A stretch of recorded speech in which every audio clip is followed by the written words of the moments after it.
Thought we'd take a look at some of Nintendo's controllers throughout the years. This controller is actually from the NES Classic that released almost a decade ago, but this controller is a replica from the original Nintendo Entertainment System. Very simple and straightforward, but a classic, of course. Next would be the Super Nintendo controller, and this also came from its version of the classic console. But great controller. I grew up on Super Nintendo and have a lot of memories playing games on this system. Unfortunately, I don't have a Nintendo 64 controller, so maybe someday I'll get another one, but we did enjoy playing 64 growing up. Of course, after Nintendo 64 came the GameCube, and the GameCube had all sorts of different colors and combinations of controllers.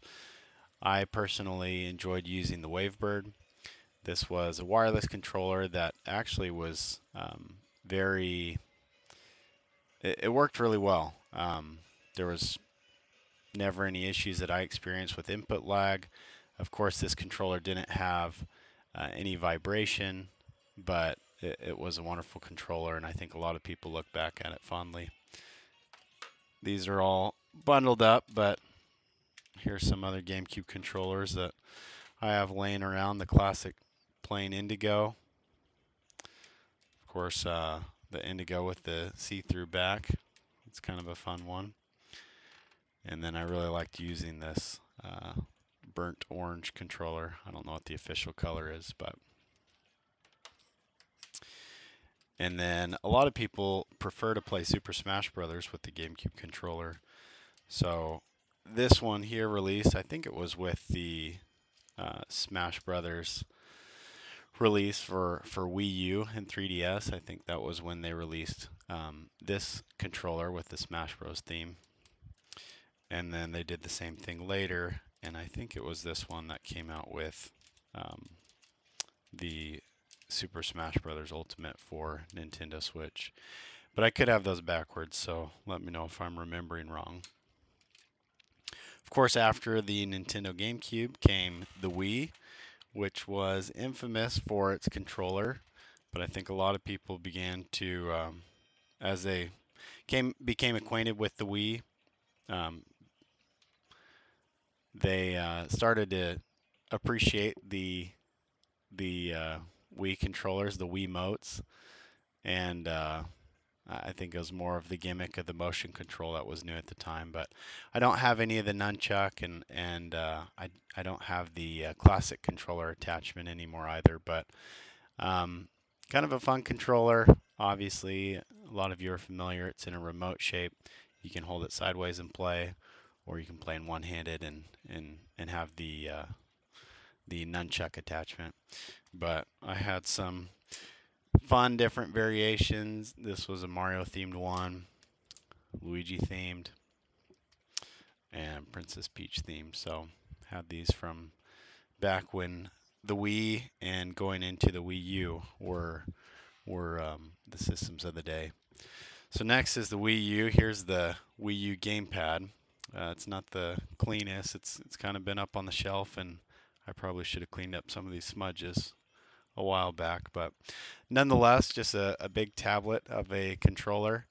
I enjoyed the Wii U. I know it wasn't the most popular system, but I enjoyed playing Nintendo's games on it, and I think it was a really neat system.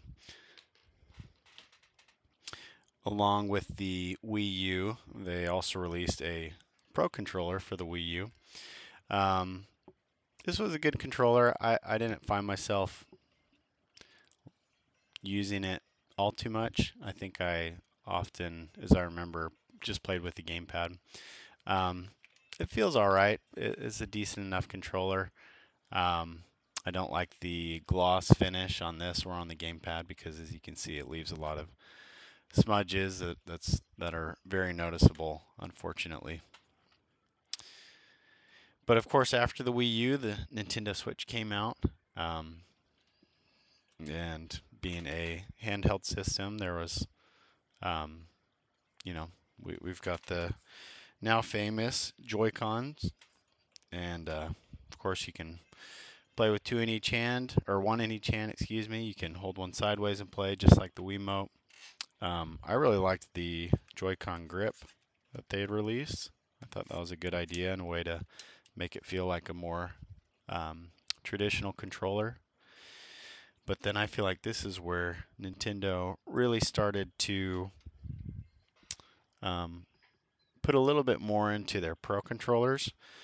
And so during the Switch's lifetime, I did pick up uh, one that was the Super Smash Bros. Ultimate themed Pro controller, and then more recently the Pro controller that released with Legend of Zelda: Tears of Kingdom. But these were great controllers. They felt really nice to hold, controlled really well, great battery life, but just good overall and comfortable controllers. And as these are piling up, I also had purchased, this was a PowerA controller. It's just a cheaper version for, or an alternate for a controller, but it was made, like I said, by PowerA for Nintendo Switch. I've used it on PC some too, but it's a wired controller. But it was cheap, but a great controller. I think it feels good. It's a good size. I thought it was definitely worth the money that I spent. And even up till 2 weeks ago, every now and then at Best Buy, they'll have those on sale for literally $5. So I've picked up a few and given them as gifts before from Best Buy when I've seen them at that price point. So really good deal there, if you ask me. Um, and I just noticed I had one other Smash Bros. GameCube controller. And now I'm thinking I got all of them mixed up, so I don't remember which one came from where, but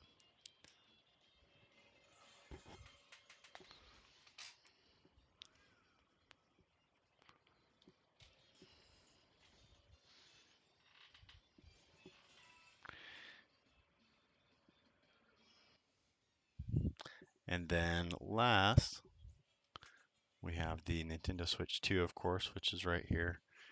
Um, these Joy-Cons pop out really nicely, very comfortable to hold. Of course, the Joy-Con grip for these works really well, and then I picked up the Pro controller for this as well, which feels really nice. Feels like a high quality controller. Um, just really comfortable in your hands. But yeah, these are some controllers throughout the years from different consoles of Nintendo, and definitely, definitely a fun hobby. But end up with a lot of things um, up on the shelf. So thanks for watching.